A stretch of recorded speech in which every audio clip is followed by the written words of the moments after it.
Lex, sobrang init. Gawan mo naman ako ng ice cream roll, please. So tara, gumawa na tayo ng ice cream roll nang matapos na yung paglilihi ng ate kong buntis. Tagay kasi mga all-purpose cream. Marami yung kailangan nating all-purpose cream kasi talagang maraming gagawin natin. Marami rin kasi kami dito sa bahay. Pati bibigyan din natin yung mga kapitbahay namin. Amazing! Condensed milk. Ito yung magpapatamis. Matagal-tagal ko lang hindi nagagamit tong ice cream roll ko nga na to. Ngayon ko lang siya magagamit dahil nga tag-init. After ng condensed, maglagay na tayo ng fresh milk. Para talaga masarap. Creamy talaga yung ice cream natin gagawin. Higanting chocolate. Wow!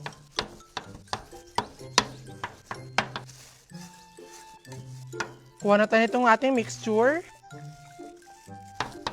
Busan natin itong mixture.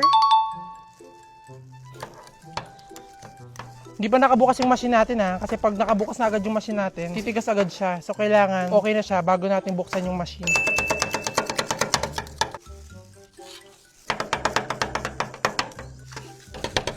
So mukhang okay na to. So buksan na natin tong machine.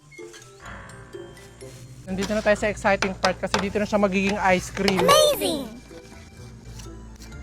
Wala pa siyang 1 minute na binuksan ko pero tignan nyo, nagiging ice cream na agad siya. Spread na natin siya.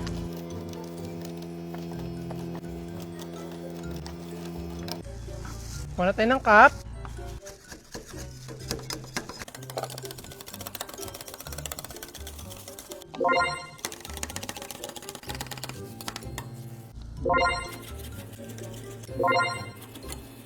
Hindi na siya ice cream roll ah. Ay, nakagawa na rin tayo ng ice cream ng ate ko. Pero hindi basta-basang ice cream lang ibibigyan natin kasi lalagyan pa natin yan ng top. So maglagay tayo ng sprinkle.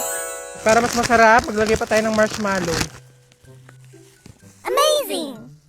Ito na ang ating instant ice cream. Hindi na siya ice cream roll. So, titikman ko muna to bago ko ibigay sa ate ko kasi baka di niya magustuhan.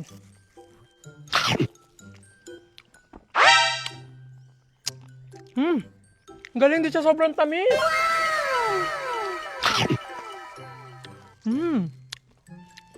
Parang siyang tsaki na ginawang ice cream.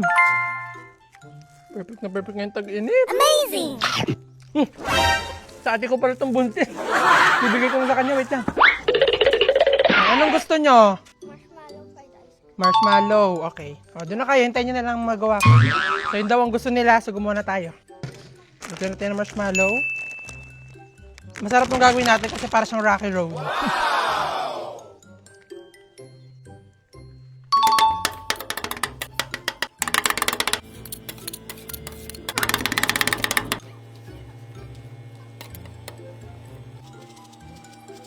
Amazing!